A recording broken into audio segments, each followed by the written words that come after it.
19th century saw an explosion of demand for books detailing the proper way of ladies to act, socialize, hold parties, and dance. These books not only outlined which dances must be done at all parties, but also which ones were too improper to hold. Charles Durange, a notable etiquette book author, described dancing as, quote, "Dancing and etiquette are inseparable." In this presentation, I'll be discussing the question of how did etiquette books in the 19th century affect ballroom dancing. This question is important because the effects of the etiquette books on dancing still lingers to modern ballroom dancing today, and it shows how important etiquette was to women in the 1800s. I will do this by examining what these books require of dancing, the mixed opinions on the waltz, a movement description of the waltz and quadrille, and how dances were described in detail to prevent impropriety. In 1820, a number of books were published selling themselves as a teach-yourself dance book that encourages ladies to, quote, "stand up and try it." These types of books let dances spread to all classes and not be limited by only ladies who could afford a dance master. These dances planned to occur at the event was planned out incredibly early. According to an 1860 etiquette book entitled The Ladies' Book of Etiquette and Manual of Politeness by Florence Hartley, the music will be a march, quadrille, waltz, followed by the hostess' choice until the 14th dance that should be a march. It is recommended that 22 to 24 music choices be played during one event, with a 10-minute break between each dance.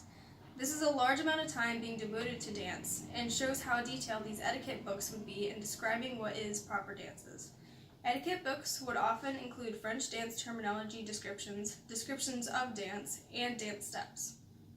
Etiquette books, like the one by Hartley, clearly stated that all ladies must, quote, "understand how to move gracefully through quadrilles, to dance polka, schottische, varsovienne, and waltz."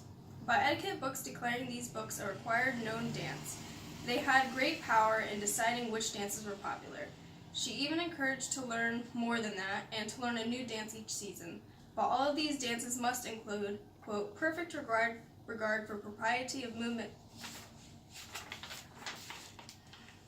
One of the most highly contested dance was the waltz. Although listed previously as a must-known dance, even Florence Hartley said that, quote, "opinions differ," and since some societies tolerated the dance, she could not exclude it from her book. Worries that the quick spinning could cause vertigo and spasms in some women, and the closeness between the partnering was too intimate.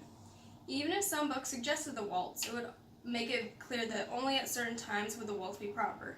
Unmarried women should not, and young married persons could only in private.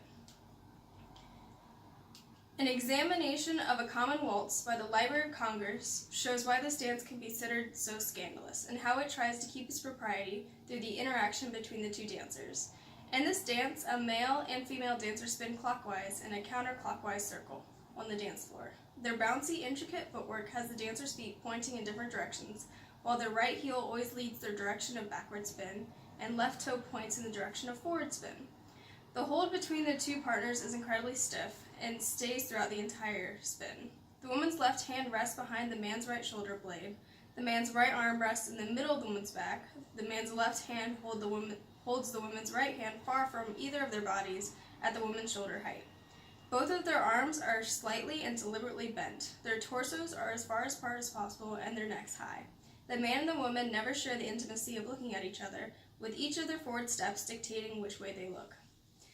The description of the waltz in etiquette books was meant to be very specific to prevent the already controversial waltz to slip into scandalous and embarrassing affair. An etiquette author said, quote, "nothing is more graceless and absurd than to see a man waltzing on the tips of his toes, lifting his partner off the ground, or twirling round and round with her like the figures on a street organ." Just prior, he notes that the waltz can be graceful and elegant, but his warnings show how important it was to do the waltz correctly. Professor Clendenton's description of proper ballroom holds in his Fashionable Quadrille and Guide to Etiquette book in 1895. He highlights to do some of the movement descriptions I made previously. He warns that the hold should not be straight out like a windmill fan and not a stiff hold. Instead, the dancers have bent elbows. He warns not to sway and that the, quote, "ballroom was not designed for the purpose of making love." These statements are a constant reminder to keep lust and intimacy out of the ballroom.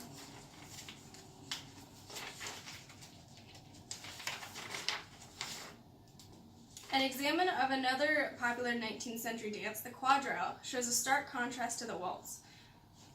The quadrille has fewer intimate motions between the male and female dancers. The dance requires a number of partners to be on the floor at once and be able to move around the dance floor to form geometric shapes.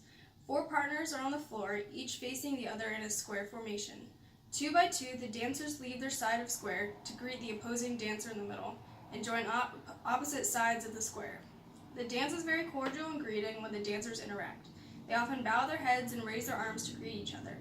A majority of the dance is made up of dancers elegantly, without haste, walking from partner to partner in a circle. The hold between a man and a woman is much less close than the waltz. Oftentimes they hold only each other's hands as they move about, facing each other, or they are side by side with the man's left arm guiding her forward from the small of her back. The closest hold is brief, with the man's right arm on the bottom of the woman's back, the woman's left arm on the man's right shoulder, other arms extended, and hands intertwined.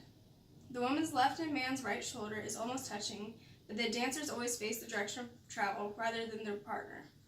Using this popular modest dance as a standard of socially acceptable dance, it makes the close hold and spinning of the waltz look more intimate.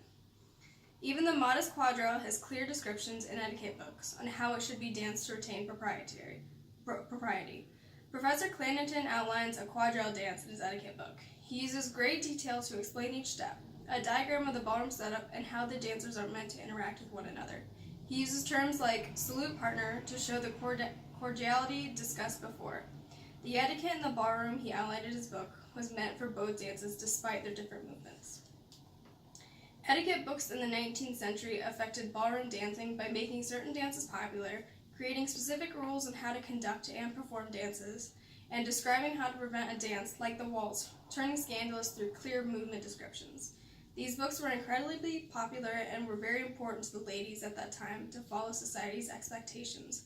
They laid out a roadmap to manners in their everyday life, which was intertwined with dance.